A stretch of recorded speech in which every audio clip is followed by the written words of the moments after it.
Hello, and welcome to Baha'i Blogcast, with me, your host, Rainn Wilson. This is where I interview members of the Baha'i Faith and other friends from all over the world about their hearts and minds and souls, their spiritual journeys, what they're interested in, and what makes them tick. Enjoy. Ladies and gentlemen, fans of Baha'i Blogcast, thanks so much for tuning in. You know who you are, all 137 of you. Thank you so much for listening to this episode. I'm super duper excited for this episode. I know I say that every episode, I really do. But about half of them I'm not as excited as I say that I'm as excited. Today I truly am super duper excited to be speaking with a couple who is in the same business that I'm in, i.e. the media, and who have become, dare I say, experts in Abdu'l-Baha and Abdu'l-Baha's trip to America and stories of Abdu'l-Baha. And in this centennial, since the passing of Abdu'l-Baha, we are doing several, I don't know how many, because we're right at the beginning of it right now, but several, hopefully a dozen or maybe dozens of episodes focusing on Abdu'l-Baha, the personage, the story, the mythology, the teachings, the glory, the splendor of his life. And who better than to bring onto the show than Anne and Tim Perry, the directors and creators of the wonderful documentary that I'm sure many of you have seen, entitled Luminous Journey. But there's a lot more to them than that. I can't wait to get to know them. And thanks again for tuning in. Anne and Tim, welcome to Baha'i Blogcast. Thank you so much, Rainn. Hey, Rainn. Thank you. Glad to be here. And you guys tuning in from Dallas, is that correct? Yeah, we live in a little town, a little suburb of Dallas in the south side. Yeah. Okay, excellent. Well, Anne, you were so good to create an amazing kind of backgrounder on the two of you and fun facts and stories and things to watch, and that is fantastic. And let's start with you. Tell us your story. How did you find the Baha'i Faith? And what brought you to specifically be serving the Baha'i Faith through your work in education and creation of all of these tremendous media projects? Oh, thank you, Rainn. Well, I'm from Little Rock, Arkansas, and I grew up in the 50s and 60s, and my parents were very involved in the civil rights movement. And I can remember many times going to protests and my father marching in Selma, and my mother was on the school board, and they were trying to integrate the schools at a time when it was not very popular to do so.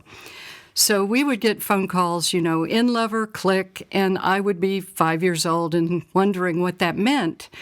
And so I grew up different than many of my friends who did not work for racial justice and such.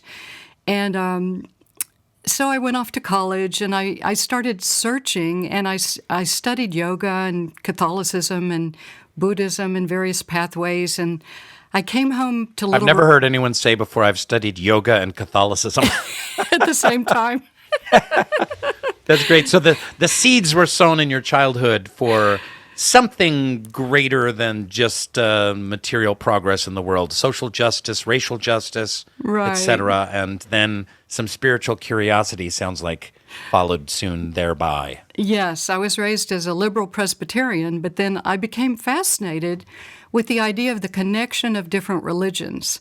So I remember I took a comparative religion course in summer school, and I was so amazed that all the prophets or manifestations of God had similar stories around them. And I was at a swimming party telling people about this, and a young man who had met a Baha'i but was not a Baha'i himself followed me. I was swimming in the pool, and he was following me and trying to tell me more about the Baha'i Faith. And I thought, but surely I would have heard of it by now if it was something, large or real or significant. Mm-hmm. So I kept avoiding him. But at the end of the evening, he insisted I take this Baha'i book. The book was Baha'i World Faith. And I read one sentence from it about a week later, and I started pacing up and down. And I thought either this is the answer to everything, or it's something I shouldn't be delving into, because I found the passage thrilling and very dramatic and inspiring and all that. Do you remember what the passage was by any chance? I don't, but I remember calling that young man and saying, "You'd better come over and tell me more about this." And he did. He told me what he knew. He had just met a Baha'i who had given him this book. And so we decided to look in the phone book to see if there was a Baha'i listing. And I thought, well, maybe there's one in Memphis or Dallas or Chicago or somewhere. But we found a listing in Little Rock. And we called, and that night went to a fireside, which is an informal gathering to hear about the faith. And I was stunned that night that my questions I had had for so many years were addressed and answered. And it was really very dramatic. And also at that gathering, there were black and white, young and old, and they were very jovial. And I thought, I was a very serious seeker. And so I wasn't into the social part as much as the spiritual questing. But very soon after that, I became familiar with the community and did embrace the faith. Wow, that's great. And it sounds like from your backgrounder, that took you around a lot. You went to the opening of the Panama Temple, the Indian Temple. You lived near Greenacre for several years. Mm-hmm. And I worked in Wilmette for a few years. And, in this, you wrote that you have a tremendous passion for the history of Greenacre. I know that's not our topic tonight, but as someone who knows almost nothing about Greenacre, can you give us some fun facts? Can you give us 5 significant, scintillating tidbits about Greenacre Baha'i School and that area in Maine? Yes, it's in Elliott, Maine, which is in southern Maine near Portsmouth. And the most significant fact is that Abdu'l-Baha visited there for a week in 1912.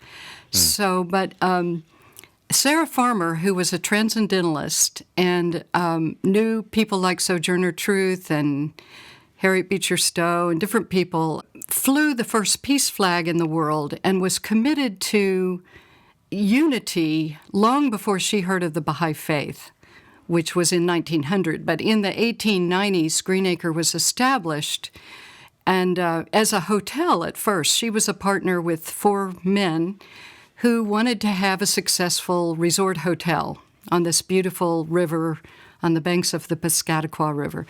And so the hotel was not doing that well one summer, and she wanted to have a school for comparative religion. So she started inviting swamis and, people like the Buddhist Dharmapala and different people from different backgrounds to come and to share their perspective. And she encouraged everyone to have an open mind. So as soon as I heard of her, I read an article in East West Journal, and I knew I had to go to Greenacre. And so I went and eventually worked on a book called Greenacre on the Piscataqua. Oh, great. Is that a book that's available? Is it out there somewhere? It is, through Baha'i Distribution Service. And aren't there prophecies about Greenacre made by Abdu'l-Baha? Yes. When he was there, he spoke about her vision and confirmed it. And in fact, the story about when she met him was very interesting, because she was going to Egypt and learned through meeting friends on the boat that they were going to Acre to meet Abdu'l-Baha. So she cabled, he said yes. When she met him, she had prepared a list of questions and put them in her Bible. But that morning she forgot her list, and he answered all her questions without being asked. And he confirmed her vision and told her that great things would come of this center she had developed. And then when he was there, he walked with her on this mountain where he said there would be a future Baha'i temple and a university surrounding the temple. Wow. And he pointed out where the buildings would be. Oh, my goodness. That's great. That sends tingles. That's amazing. Speaking of the peace flag, my wife and I bought a new house this last year, and they have a big flagpole. I think obviously they had an American flag. And we got a giant peace flag, like one of those old school light blue ones with the doves, like from the 60s. Oh, good. And we have so our neighbors think we're very, very weird. We have a giant peace peace flag in our front yard. It's pretty cool. Well, people thought Sarah Farmer was weird too. In fact, they ended up locking her up because, well, it's a complicated history, but she was a woman who had her own mind, and she wanted to bring all these people together, and then she embraced the Baha'i Faith, and some people were critical of that because they felt she had become sectarian or embraced one path. But for her, it was the path that connected everything. And Tim, what about you? Give us your nutshell history. Well, I'm a native Californian, and I kind of grew up in the West. My mother was of the Christian Science faith, and my father was Catholic, Portuguese Catholic, and that didn't work out so well. So when I was very young, 4 or 5, something like that, they got a divorce, and so my mother moved to the Western states, and so in the nutshell of all that, which kind of leads to how I became a Baha'i, is that grade school was in Wyoming, and middle school was in Colorado, and then high school was in Arizona, and then finally back to California. So I kind of did this circle. Mm-hmm. So it was I was living in Lake Havasu City, Arizona. That's where I went to high school.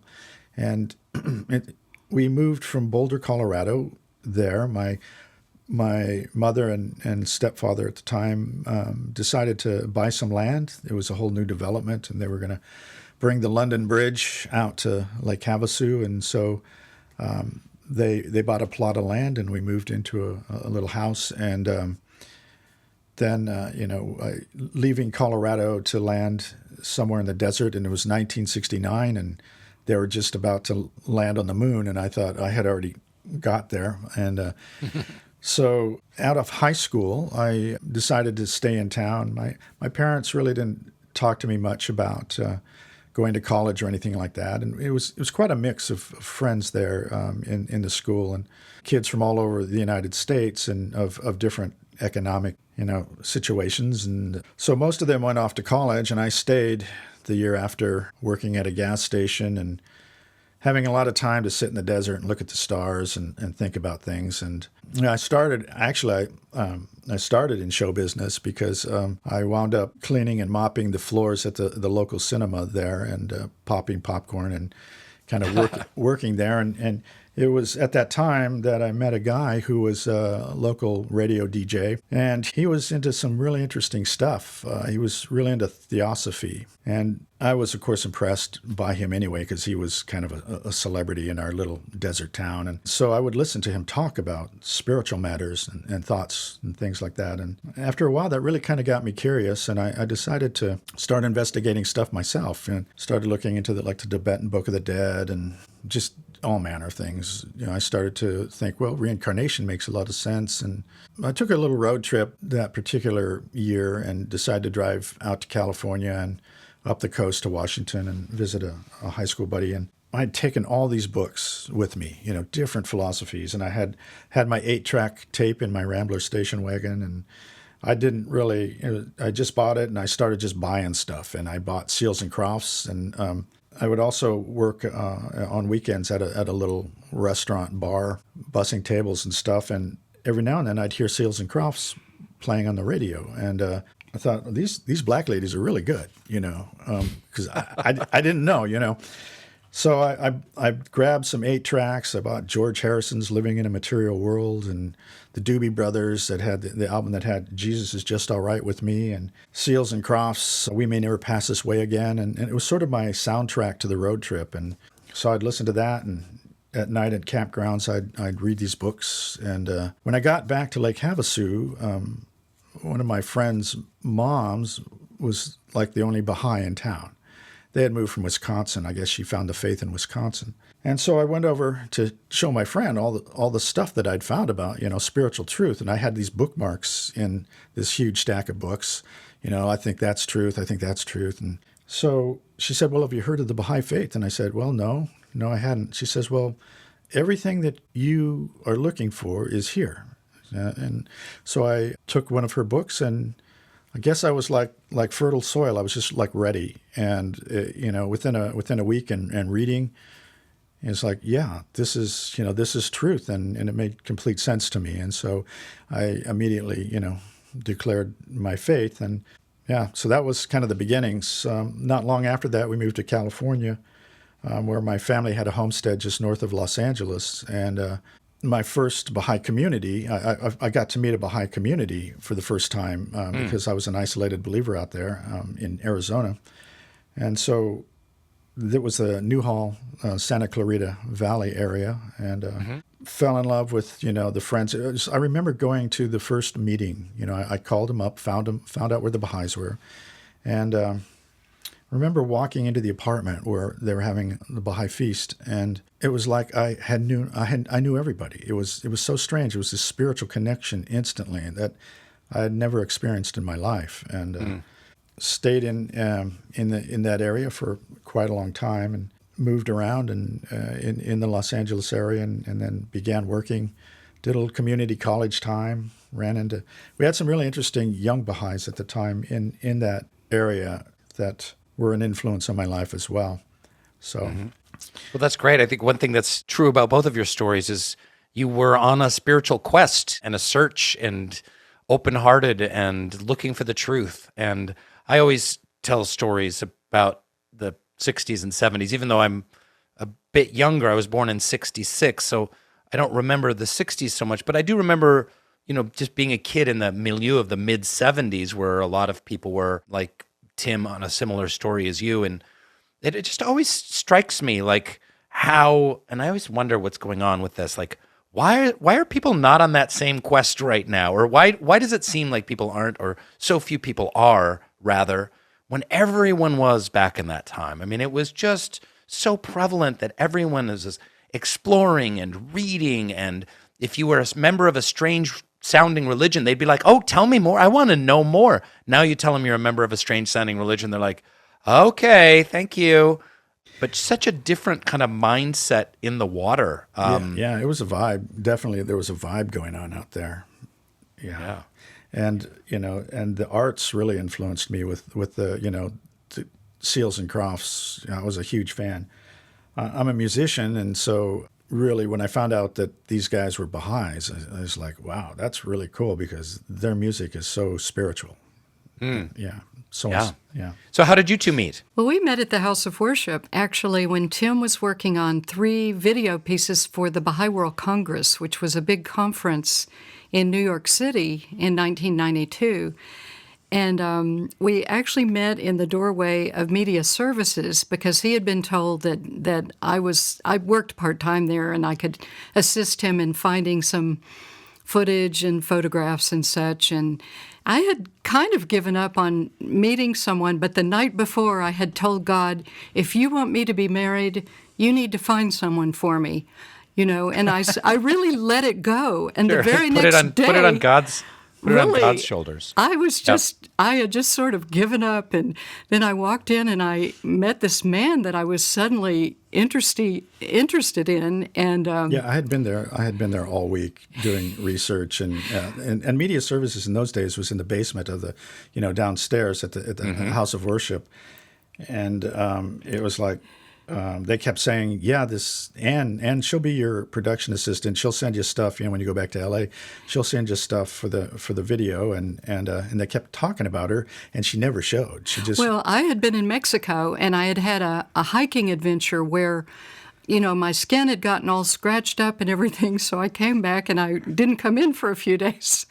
And so when I did, Goodness. And then we went to lunch, and then that night I was going to go dancing, and so I just invited Tim along, but I was supposed to have some blind date or something that night, and I just said, pretend like you're an old friend of mine. Anyway, I was supposed to go see Batman, and but then I got smitten by her, and I said, nah, I can wait. That's beautiful. I want to be with her. So I love that. We went out dancing, and then he went back to California, but we had a wonderful long-distance romance, and he would send me these long faxes, back in the days of fax machines. And faxes are so romantic. Yeah, he would draw, and I'd come home, and I'd have a 12-foot long love letter with all these drawings on it. Yeah. I've never heard of love faxes before. Right. This is a first. Well, now you have. How about that? Well, let's jump forward a little bit. Now that we've gotten to know you guys a little bit, and it should be noted, so Tim has been working in media for many years, and you finished 2 master's degrees and have a PhD in aesthetic studies, which is, well, I have to ask, what is aesthetic studies? I've never heard of that before. Well, it's the study of the beautiful, Yeah. philosophy of art, but it's not just theory. There was a lot of, I had a lot of classes in experiential art and in, various things, literature, theater, visual art, just the great. study of lots of arts. And I just kept on at it. And so a lot of the things I've done have been in the educational sphere versus in the commercial sphere, which Tim has been stronger in. They had a program in Dallas, and so Anne, when I met her, she had already committed to coming to Dallas for her PhD, and that's how come I left California to come to Dallas if I was going to be around Anne. He had to sacrifice a lot of things, including That's a sacrifice. the Pacific Ocean. Yeah, I was living in Huntington Beach, and I don't care what the politicians say. Leaving California for Texas, it's a sacrifice. Sorry, no offense, anyone. none taken. He's still adjusting. Well, moving forward a little bit, I wanted to talk to you about the project for which the two of you are best known, which is this extraordinary long-form documentary, Luminous Journey, which now, folks, exists on its own YouTube channel. We'll put the link in down below. It's a magnificent kind of overall primer of Abdu'l-Baha's 239 days in America. It gives a tremendous amount of background as well. I mean, there's so much to this film. We'll talk about it. There's reenactments. There's tons of motion graphics, lots of narration, beautiful quotes, era, historic era photographs. It's really, really magnificent and super interesting. So how did that come to be? Obviously, it must have taken years of preparation and research to get before creating a single frame of that film. Well, interestingly, I mean, we are very independent as artists, and so we haven't done a lot of projects with each other, but this one we were both equally committed to. And someone remembers on our 2006 pilgrimage to the Holy Land that we mentioned that we wanted to make such a film. And it was purely an individual initiative. No one really suggested we should do this, but we started gathering stories. And Dr. Alan Ward was one of my Baha'i teachers, and he had written this book called 239 Days. And that was a place to start. But also, I started researching with Mahmoud every day, and in 2011 and 12, I followed the journey every single day and blogged about it and started a script of sorts. Gradually, but it did take like 3 years of intense work to make the film. But I would say probably 20 years for each of us went into evolving toward making it. Yeah, I had first encountered standing in a location where Abdu'l-Baha had stood, and that was, in Inglewood in the cemetery at the grave of Thornton Chase. And I used to trip on that. I would just be there and I'd stay there and pray. And I thought, man, Abdu'l-Baha stood here. This kind of was blowing my mind. And, periodically I just have to go back and be there. And then, so that was my first encounter with being what I would consider in a sacred space. And later, before the Baha'i World Congress was getting going, they called a meeting with potential producers for the videos for the plenary session. And so I was invited to go to Acre and to meet with the people that were going to be in charge of that part of the meeting or the Congress. And so here I now was in another place that Abdu'l-Baha had spent time in.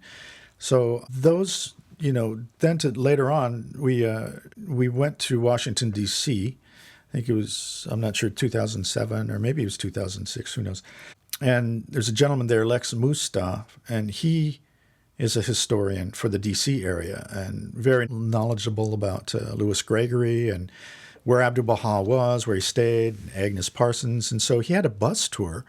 And we signed up for the bus tour, and we got box lunches, and we all got on the bus, and he would drove this big bus around, and we'd go to all these locations. And so again, being in these places where Abdu'l-Baha had stayed, that started giving me anyway, a real strong motivation to want to continue that and then to document that as well.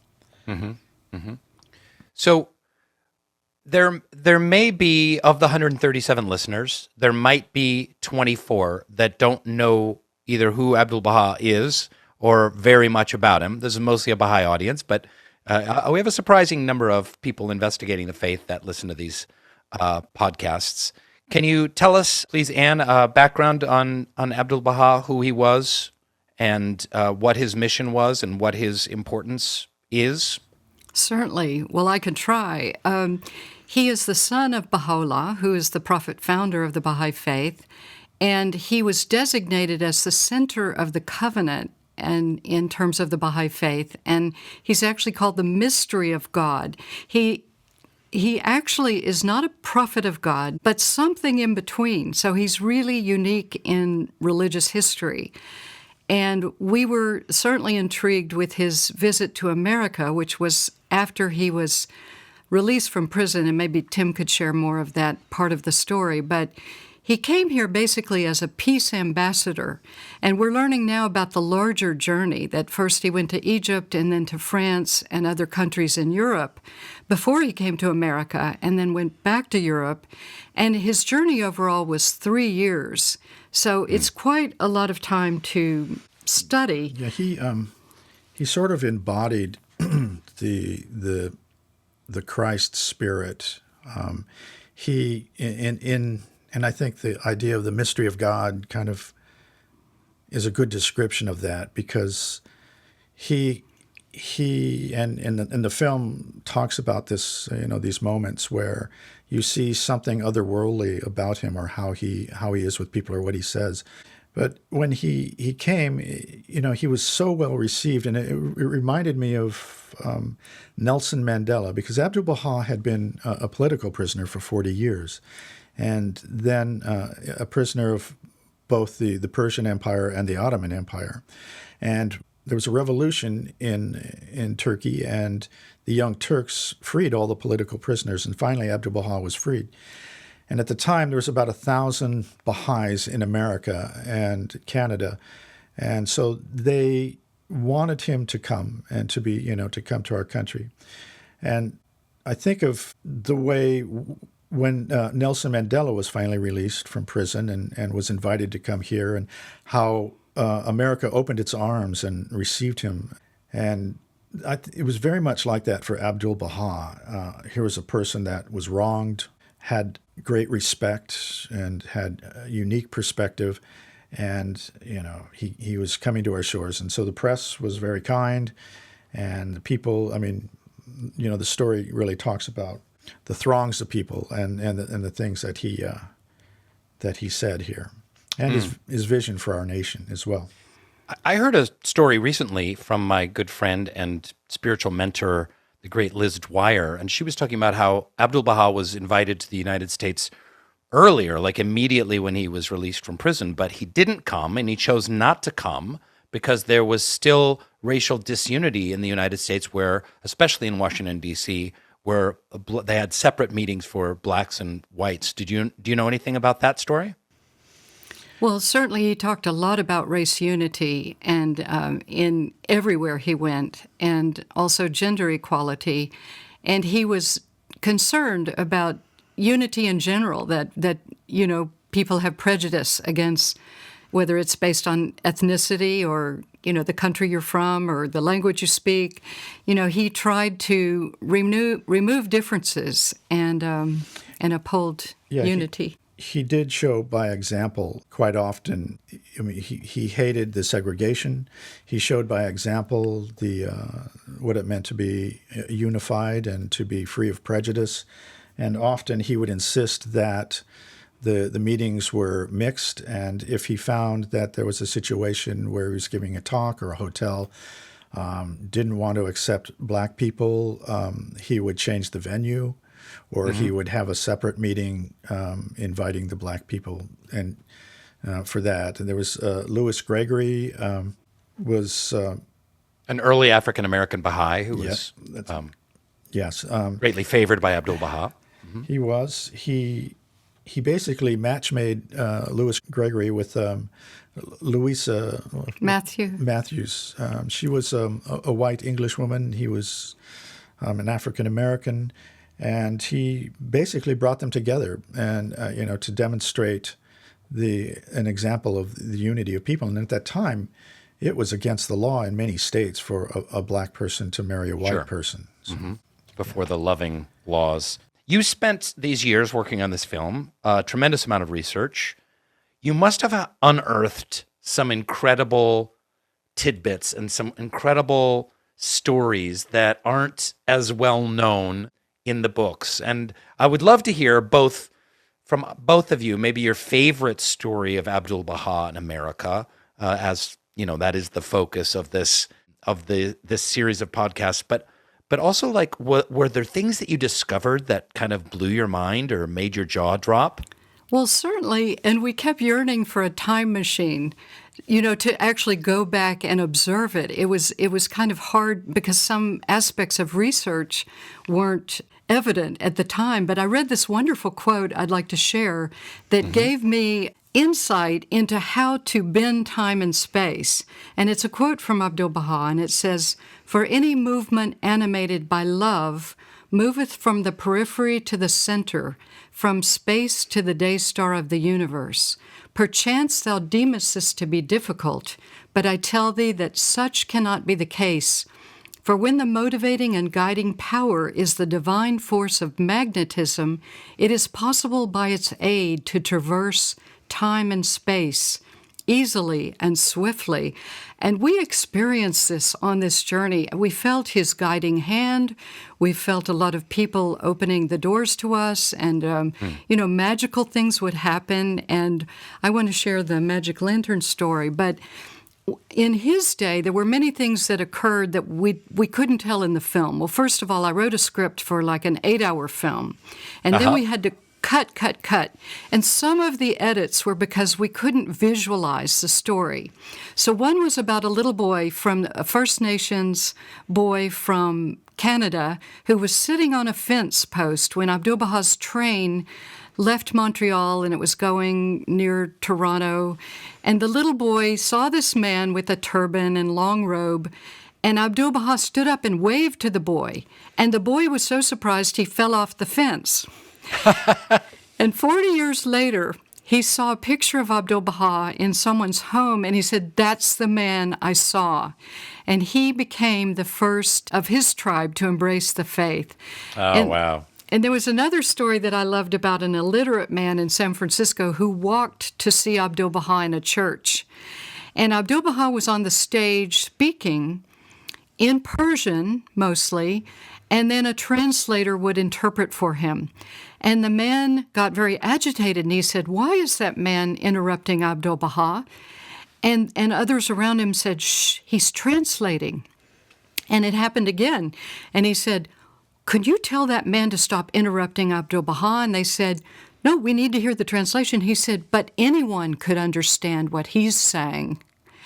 In other words, he could speak to hearts in a way that is magical and mysterious.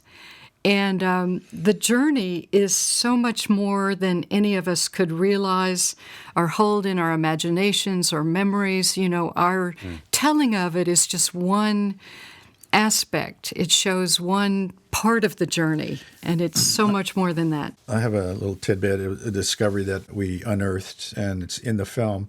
When he was in California, it was at a time when it was an election year, 1912, and Woodrow Wilson was running against Teddy Roosevelt and then the incumbent president as well, Howard Taft. So Abdu'l-Baha was asked about, the qualifications of being the president. And I have a quote here because I don't want to paraphrase it. He said, "The president must be a man who does not insistently seek the presidency.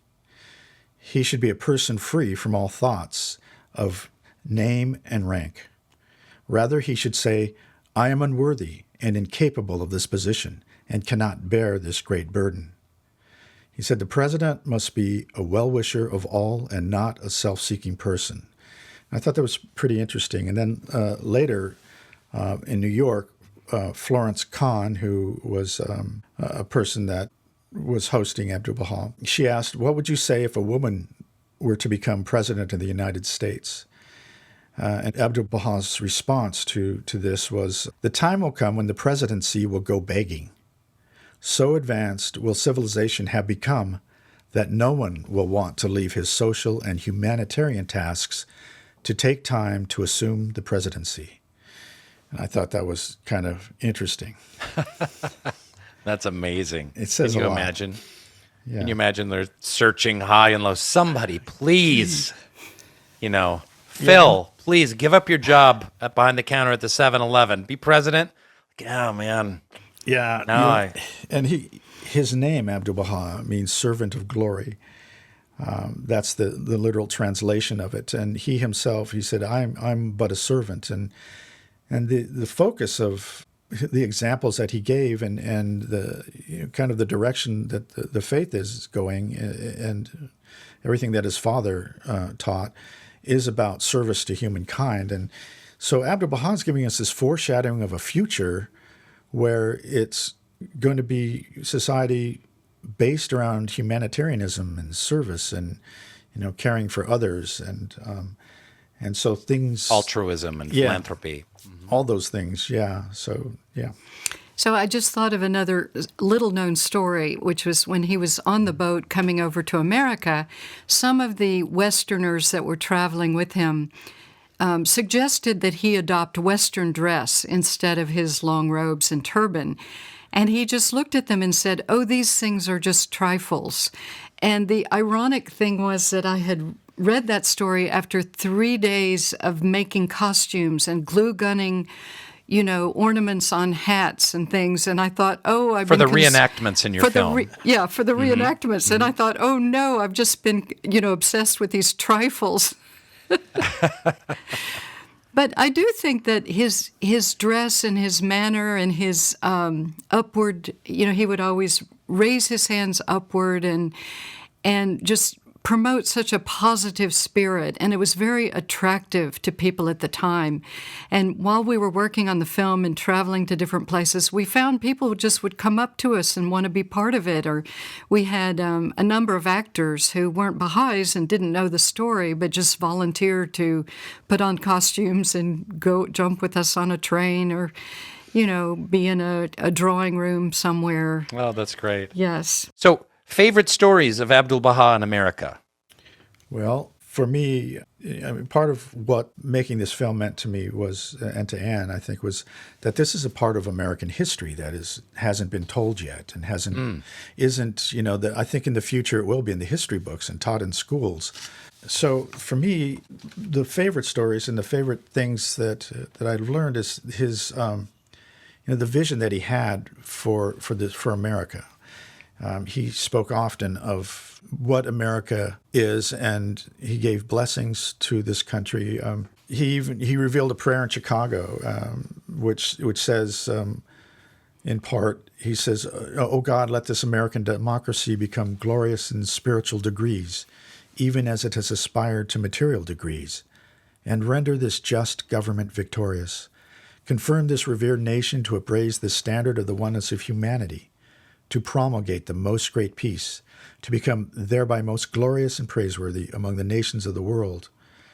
And again, like on his last night in America, he spoke to the Theosophical Society, and he said, "I have received the greatest kindness from the American people. I look upon them as a noble nation, capable of every perfection. I pray that you may attain the highest station of humanity. I shall never forget you. You shall always live in my thought." And I guess, we go through a lot. We're going through a lot these days. Our nation goes through ups and downs. But to have this vision that he had for our country, I thought that was really magical and really important. And it gives me hope. And I think that, that's where the future belongs, to those who give people hope. That's not my quote, but it's paraphrasing a Yeah. futurist. So those are some of my favorite stories anyway.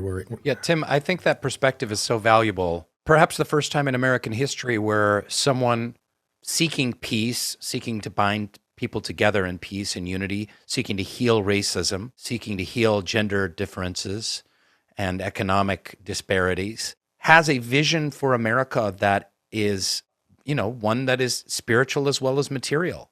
The whole focus of America had been, this is the land of opportunity and the American dream and whatnot.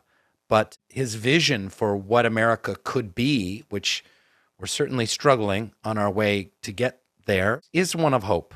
And, I think sometimes I myself, and I know a lot of other Baha'is, and not just Baha'i spiritual folk and people trying to make the world a better place, it's real easy to give up, and it's really easy to just get jaded and cynical and be like, well, things are just never going to change. But, he provided a template for looking at a spiritually mature and united country that embraces its native inhabitants, its African American, imported slave inhabitants, gives them a special, incredibly special and important station, and that is it is uplifting. And one of my favorite stories is when the believers in New York wanted to give him a banquet before he left.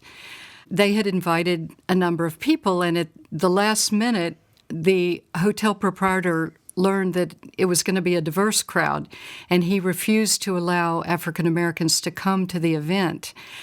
And it was held anyway, but Abdu'l-Baha spoke passionately about the oneness of humankind at that gathering. And then the very next night, they held another event where the white friends served the darker friends, and Abdu'l-Baha said this made him very happy.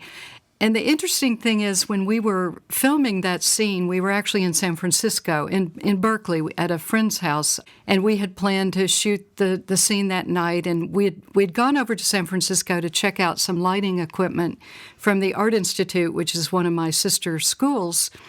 And I had made this announcement there, about extras, if any extras wanted to come and be part of this scene, and that we could pay a little bit for extras. And so Tim was very nervous because I made this announcement in front of all these people. Some students had a lot of tattoos, and some looked like rough characters. Well, at any rate, a whole car full of people showed up from that group. And Tim was setting up the lighting equipment, and one of our lights blew out, and another one didn't work. And he turned to me and said, "I don't think we can shoot the scene." And I turned to those students and I said, "Do you have a lighting kit in your car?" And they said yes, and they saved the day.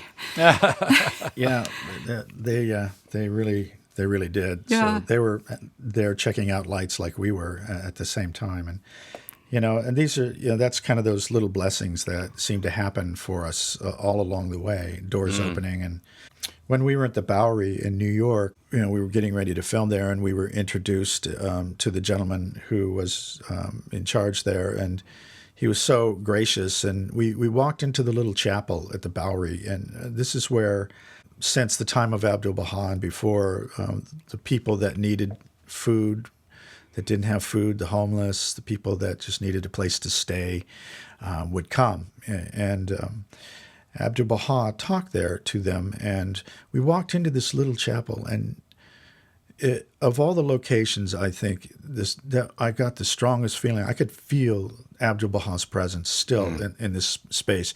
You could see him almost standing at the end of this place, and that night he had $200 worth of quarters, and he gave them out to everybody. And he said, so no one went hungry that night, and he did that so often. He showed his kindness to the poor and his generosity. And Juliet Thompson was there, and she describes it. She was an ardent believer, but also Kate Carew came, and she was kind of a writer, a society writer that was kind of ironic and, sometimes sarcastic in her method She of like writing. A gossip columnist in a way? Yeah. In a way, yeah. Mm-hmm.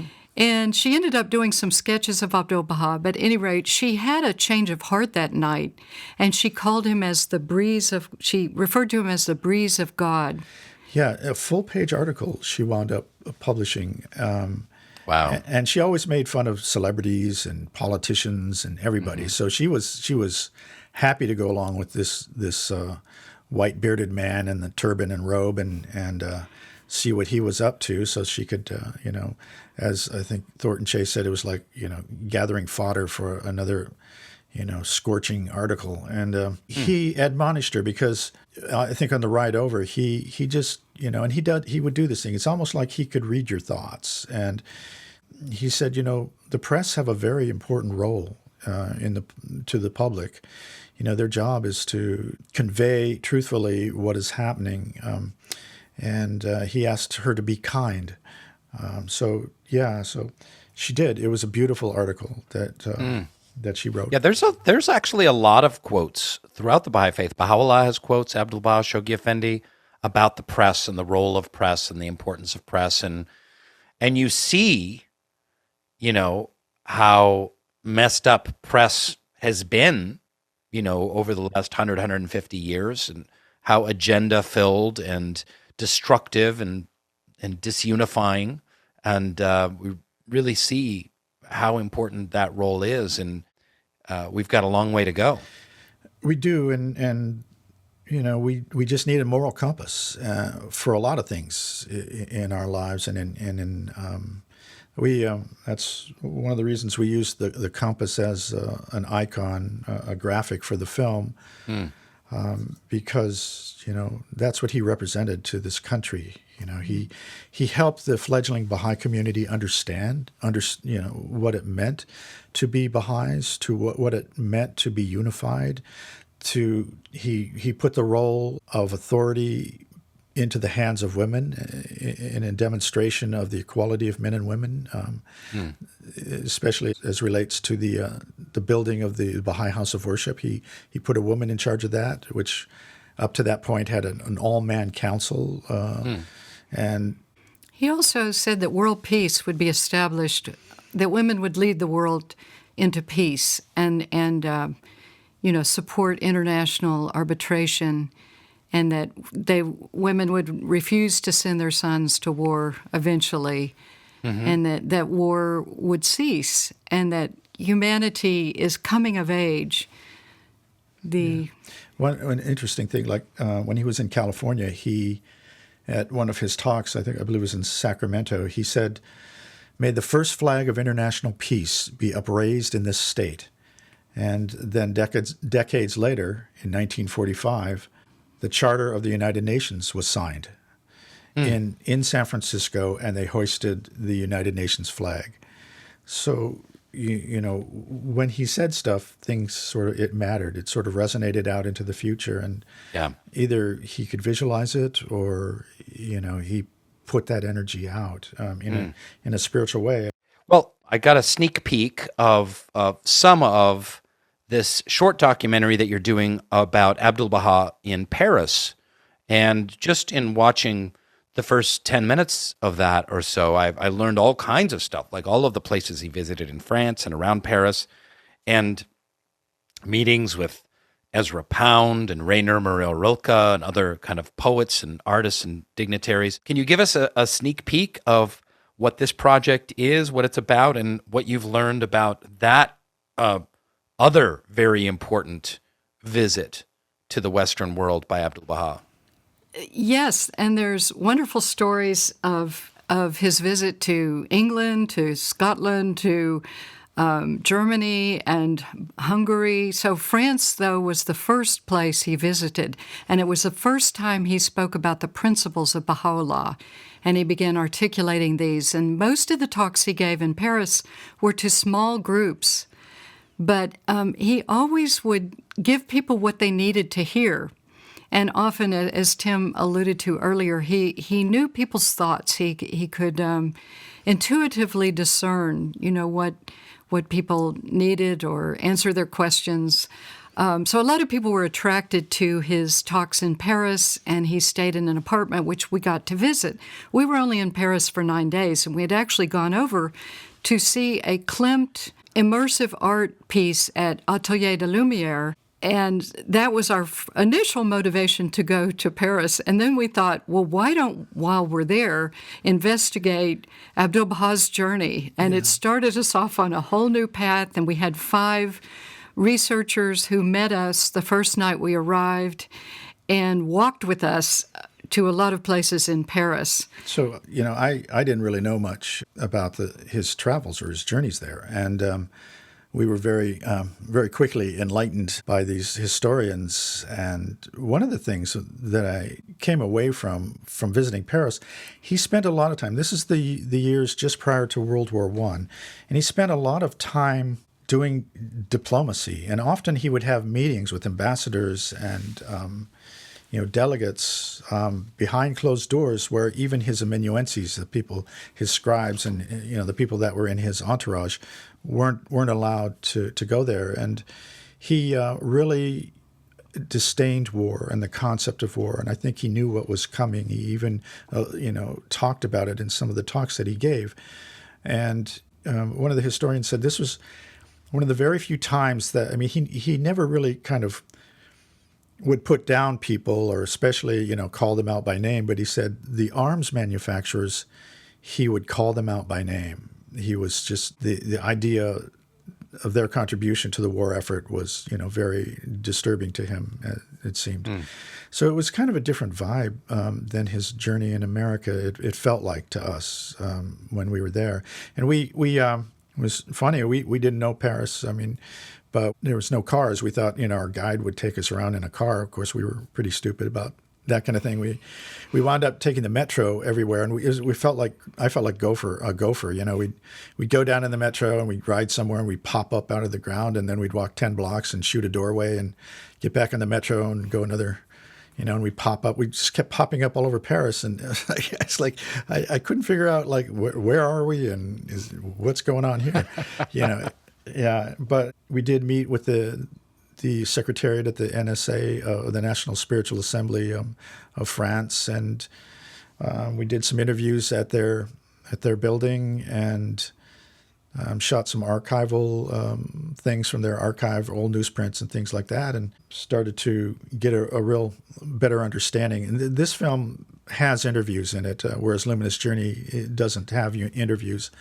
And I think the reason we didn't do interviews, which is more of a traditional form of documentary at the time, is we kind of felt like the eyewitnesses of his journey in America, and their accounts, were going to be so much better than having a historian talk about it, right? Yeah, because you had so many firsthand accounts and journals and newspaper articles and copies of his talks that he gave throughout, churches and other societies. And we will first we're going to produce the film in English, but also in the French language as well. Because, so. Excellent. What else, Anne, did you learn about Abdu'l-Baha in Paris? Well, there were some marvelous stories. One time a gentleman of color came to see him at a hotel, and the hotel, somebody turned him away, and Abdu'l-Baha immediately moved out of that hotel the next day when he heard that. So there were similar themes and stories, and one of the things that happened when he went to Switzerland, which was he arrived in Marseille and then went to Thonon-les-Bains, which is in France, and then went to Geneva and Vevey, and then came back through Paris to London and then back to France, and he spent more time in Paris than any other city. So a lot of things happened, and Americans generally are not aware of this part of his journey. But one of the things that happened is that they were going to take a boat ride, and they missed the boat, which also happened in the United States. Sometimes things would happen and he would miss a train, and then they would end up seeing the wreckage of the train they would have taken. Just like he didn't come on the Titanic, he sailed on a different ship. And then when the Titanic, of course, did not make it to New York, he just said sometimes, the intuition is strong. I've forgotten the exact quote. But in Switzerland, when they missed this boat, that day an American woman showed up who had all these criticisms of a believer in New York. And Abdu'l-Baha just didn't show up for lunch or anything. And finally he showed up and he said, I have a message for the friends in America. And he talked about unity. And it was just so obvious that he was aware of her frustration or whatever and was trying to instruct her and he said the unity of the friends in America will be my invitation to America. And that goes back to the story that I had heard from Liz. Right. Mm-hmm. There was when we were invited to shoot at his apartment, which was where he stayed for a number of weeks at his first visit there in Paris. We were told a little story about the apartment that they rented for him was brand new, this building. It was near the Eiffel Tower, and it had all the amenities. It had a telephone, it had electric lights, there was even an elevator in it, and he was only on the what we would call the second floor. They would call it the first floor, but it had this bathtub. And so what happened after he left, they leased the apartment to someone else, and the landlord of the building, she moved this wonderful bathtub into her flat. And for years, the bathtub that Abdu'l-Baha had his baths in was in her apartment. And suddenly, she was going to have to leave her apartment and move to some other country. And she said, the saddest thing about leaving is that I have to leave this bathtub behind, because every time I got in it and I took a bath, it was the most wonderful experience I could ever have. And eventually, when the Baha'is of France, they were able to purchase the apartment, they were also able to get the original bathtub and to bring it back into the apartment. That's great. That's great. They should charge for people to take baths in it. $100 a pop. I'd do it. It's like making a pilgrimage when you go to this place. In fact, it's considered the third holiest place in Europe, the other two being associated with Baha'u'llah in Constantinople and Istanbul. But Adrianople. Sorry. But one of the nopals.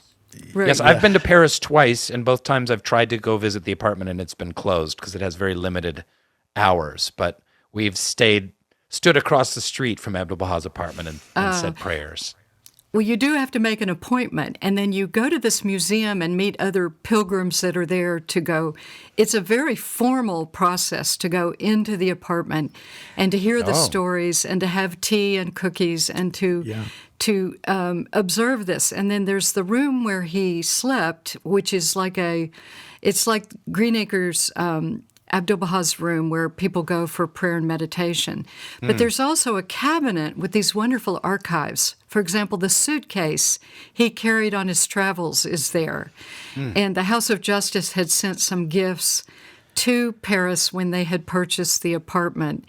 And it's a very precious experience. But of course, we couldn't film the things that were inside the cabinet, and we couldn't film inside the bedroom of Abdu'l-Baha, which is reserved for prayer and meditation. Yeah, a lot of the talks he gave in that apartment wound up in the book Paris Talks. Mm-hmm. I have a quote from something he said in Paris. He told the friends gathered, "It is certain that because this gathering has been a divine assemblage, it will never be forgotten, and whenever recollected, it will produce fresh delight. This is my wish." So we've been experiencing this fresh delight as we've gone to many of the places he's visited, and we feel like the stories never get old. And another thing he said is that I am always a traveler to America. So it's a timeless journey. It's not something just that happened that we can't tune into, but he's always still coming or just having come. I mean, I think when hearts are connected to Abdu'l-Baha, here's another quote. "If the believers establish in a befitting manner union and harmony with spirit, tongue, heart, and body, suddenly they shall find Abdu'l-Baha in their midst." So it's like he's a living presence that's always accessible to us.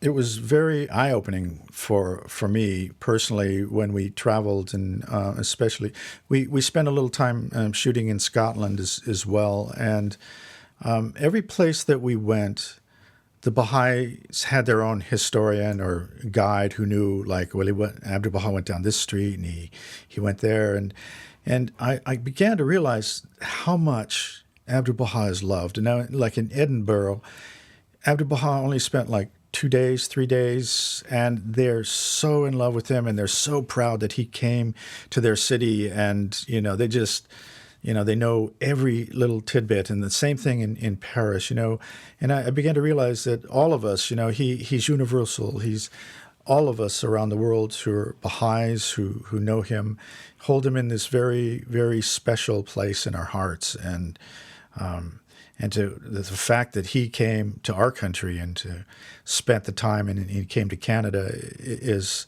really a miracle, honestly, a miracle. Yeah. Well said. Well, Ann and Tim, thank you so much for your time. Thanks for coming on Baha'i Blogcast and sharing your love and experiences with Abdu'l-Baha and your wonderful filmmaking process. Is there a destination on the web that people can find your work? Well, it's right now the best thing is to look at the Luminous Journey YouTube channel. If you go to YouTube, look for Luminous Journey, and it will say the official Luminous Journey channel.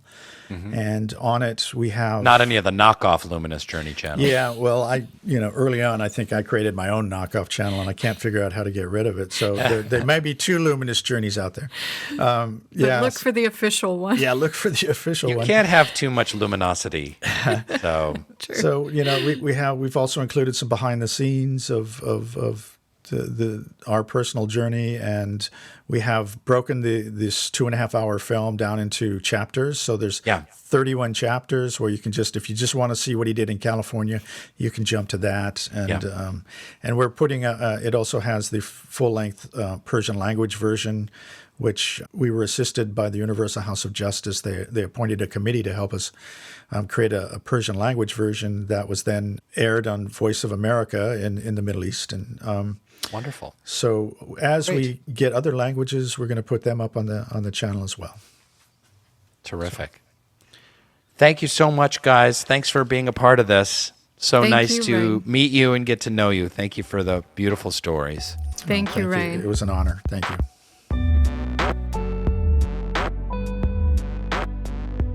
Thanks for listening to Baha'i Blogcast. Hope you enjoyed the episode and the conversation. Check out more fun Baha'i stuff on Baha'iBlog.net. Thank you so much, and good night.